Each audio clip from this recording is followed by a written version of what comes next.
How to Steal a Dog, Chapter 2. I thought about my plan for a couple of days before I decided to tell Toby. "You gotta keep this a secret," I told him. I glanced out the back of the window, then pulled the beach towel over our heads. Mama had left for work, and me and Toby were waiting till it was time to wake up to take the bus. Toby nodded in the darkness under the towel. "I will," he said. I pushed my face up closer to his and said, "You can't tell anybody, okay?" "Okay." I knew it was risky telling Toby my plan, but I figured I had to. Mama said he had to stay with me after school, so there I was, stuck with him.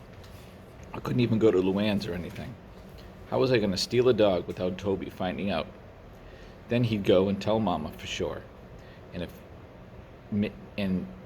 if I made him think that he was part of my secret plan, maybe he wouldn't be a tattletale baby that he usually is. "Here's my plan," I said. I paused a minute to add some drama, because Toby likes drama. He stared at me with wide eyes. His breath smelled like tuna fish, and I was waiting. I hadn't covered up with the towel like that, and I was wishing I hadn't covered up the towel with that. "We're going to steal a dog," I said. "How about that?" I grinned and waited for him to say, "Hot dang," like he does. But he just stared at me with his mouth hanging open. The tuna fish odor swirled around inside our beach towel tent.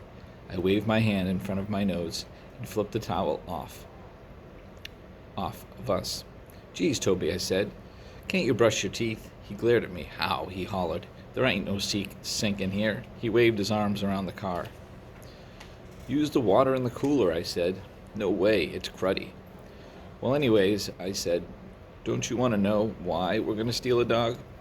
He nodded, sending a clump of greasy hair flopping down over his eyes.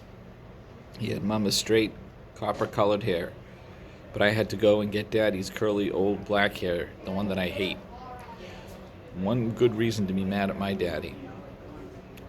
I smoothed the crumpled yellowing sign out of the seat between us. "Because of this," I said.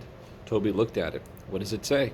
"For crying out loud, Toby, you're in third grade." I jabbed a finger at the sign. "Reward," it said. $500 reward for this ugly old dog. Can you believe that? "He's not ugly." "She," I said. "Her name is Misty, see?" I jabbed at the sign again. Toby squeezed his eyebrows together. "Why are we going to steal a dog?" "Not this dog, you idiot. We're going to steal a different dog." "What dog?" "I don't know yet," I said. "That's why I need you to help me."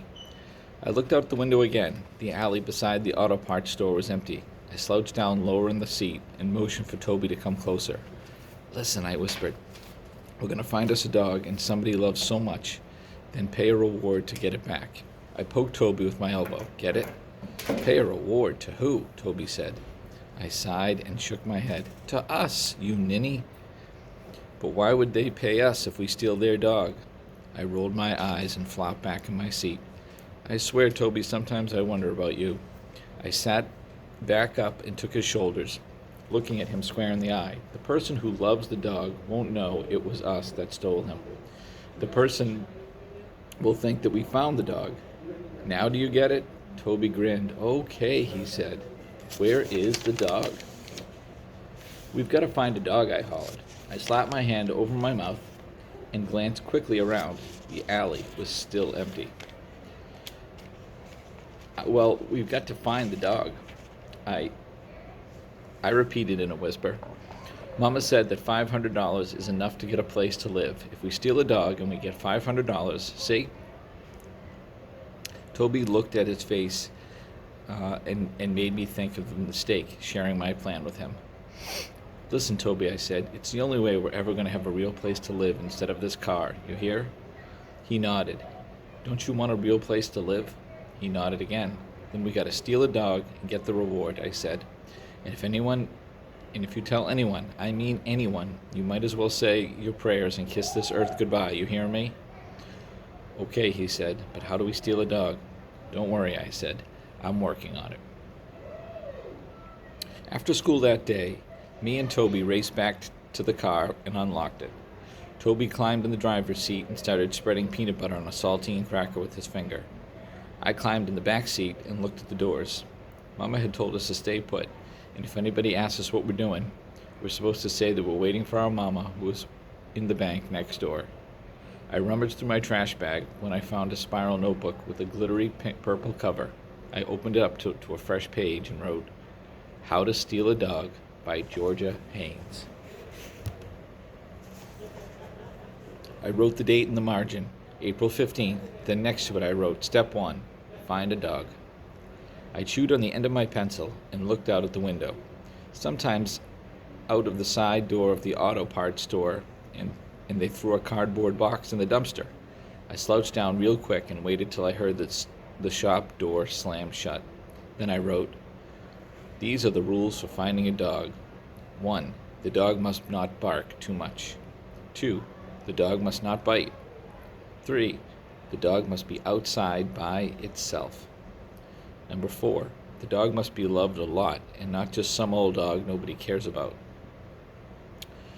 Number 5. The owner of the dog must look like somebody who will pay a lot of money to get their dog back, like maybe someone who has a big house or rides in a limo or something like that. But then I scratched out the part of the limo because whoever saw a limo in Darby, North Carolina? I chewed my pencil and looked some more up at the top of the car. Dark brown stains formed patterns like clouds up there, over the driver's side. Mama had used safety pins to put up phone numbers for me and Toby in case we needed somebody. I guess she forgot we didn't have a phone in this stinking car. As I read my list over again, I felt myself splitting right in two, half of me thinking, Georgina, don't do this. Stealing a dog is just plain wrong. And the other half of me said, Georgina, you're in a bad fix. You got to do whatever you can do, and whatever it takes to get yourself out of it. I sat there in the car, feeling myself get yanked one way and then another. So I just made myself stop thinking, and I read those rules one more time. I was pretty sure I had covered everything. I stuffed my notebook way down in the bottom of the bag and said, come on, Toby, let's find us the dog. End of Chapter 2, How to Steal a Dog.